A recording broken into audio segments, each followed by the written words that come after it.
Reagan won in 84, a guy came back. I was living in a fraternity and he was screaming with joy. And I was like, what's the big deal? I didn't even understand it. And it wasn't until later that it started to put it together. And I started to think for myself and I started reading. And then I started to realize that the reason why I held liberal beliefs was because they were easy. And they made me look smarter than I was. And the false compassion of it all, like to pretend that you care. Yeah. And I realized this with liberal compassion is that it's the opposite because it never factors in the consequences for the other people. No, So no. like you can say you're compassionate about trans athletes, but you're actually not compassionate to the other athletes, but you don't address that. And if you look at immigration, I am compassionate about those claiming asylum to come across, but you're not actually compassionate to all the people where their jobs are being displaced or the people that waited in line did all the right things. So you ignore they don't understand the consequences of their so-called compassion. Crime. I'm for like criminal justice reform. No bail. No bail, blah, blah. And then when they hear that the recidivist has then committed 8 more crimes and beat up women, you don't look at that. You don't look at that. So I started to learn that there was a whole other side to my beliefs that I hadn't looked at. That changed me. In terms of magazines, that would be like that's a kind of an awakening and an expansion of a moral view, isn't it? Yes. And I didn't have that before. And so I swung from like one end to the other.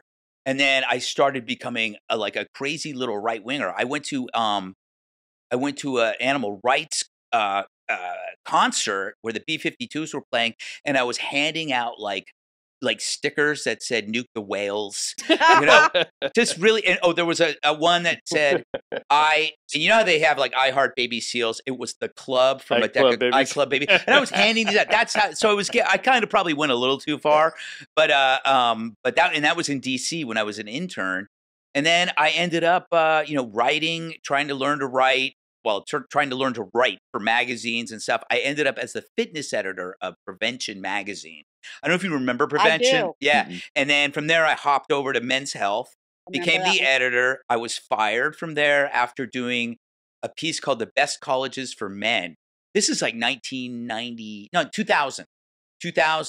And we were seeing how things were changing against kids, boys. Yeah. And so that's about the year where people started talking about it too. Yeah. And so I said that I think the worst college for men, I can't remember what it was, but it turned out to be the CEO's alma mater. I was done. And then I went to Stuff Magazine, was the editor there, moved to Maxim in the UK, and then I ended up kind of coming back and ended up as working at Red Eye. In between there, I was doing a lot of other weird things.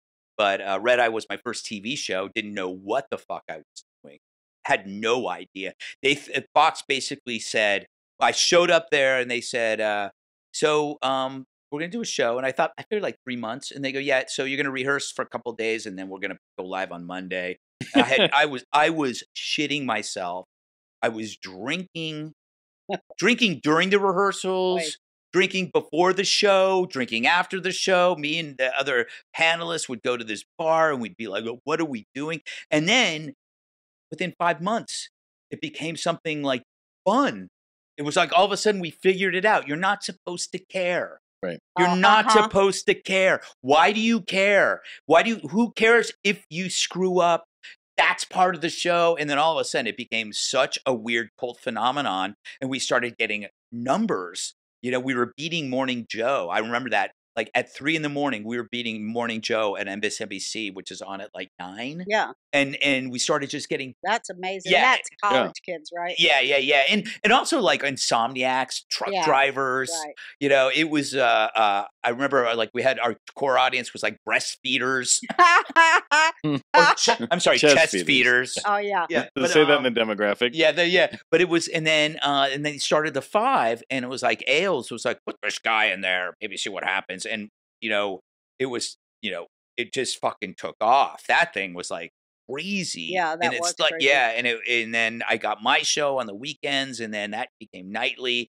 And I did, it's funny. I've got to talk about this because I did not want to do the nightly show because I was already doing the 5 and the weekly show. I didn't want a target on my back. This is like 2017. Well, hey, 20, no, maybe it's like 2020. And I was like, I didn't want I was making decent money. I had enough work to do. You mean to go into late night? Yeah.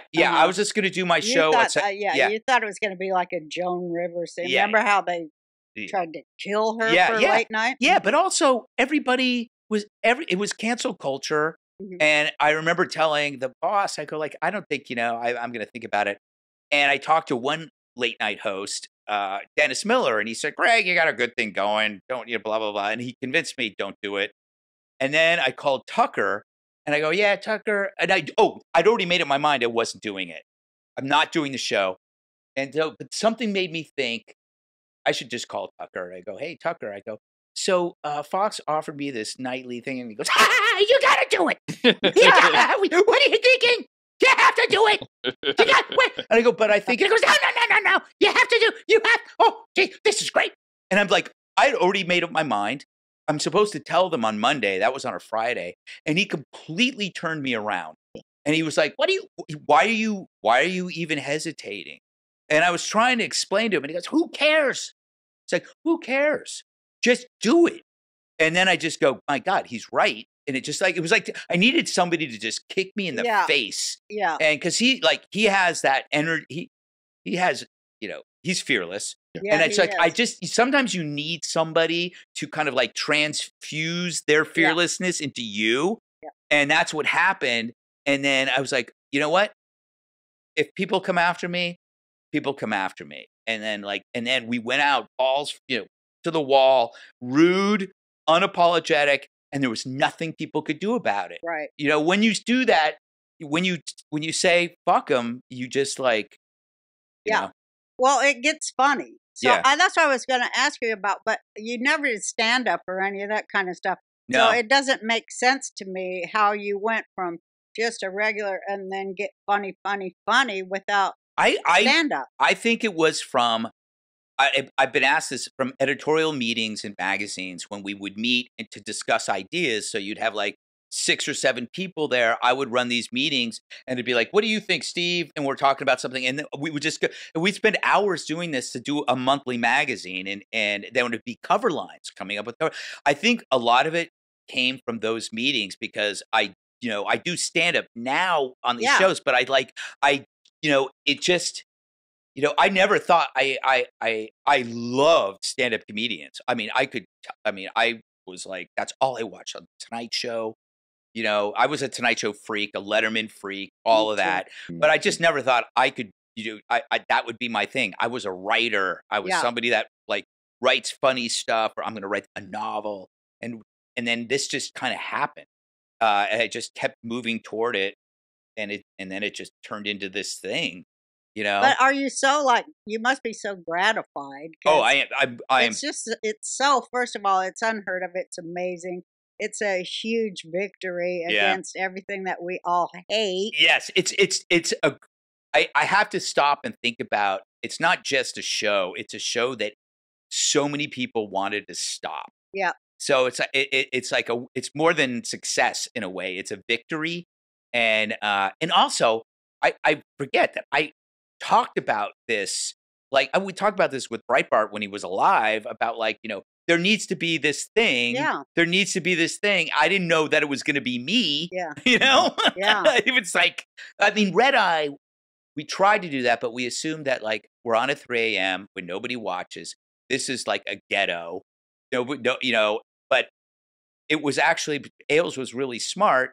He put me in a place to fail where I could fail every night, and then over time I got comfortable. And it was like I was doing open mic nights. Yeah, I developed. That's so unheard of on television. Yeah. It's unheard of. So I did I don't know how many shows. I just 7 years maybe. I think I was doing Red Eye, and then the 5 overlap, and it was like I got the best training, and now I can talk and I can think. On my feet, I still write a lot of notes, but that's because I have to have some kind of substance about the topic. Mm-hmm. But it's like sometimes I rely on it too much.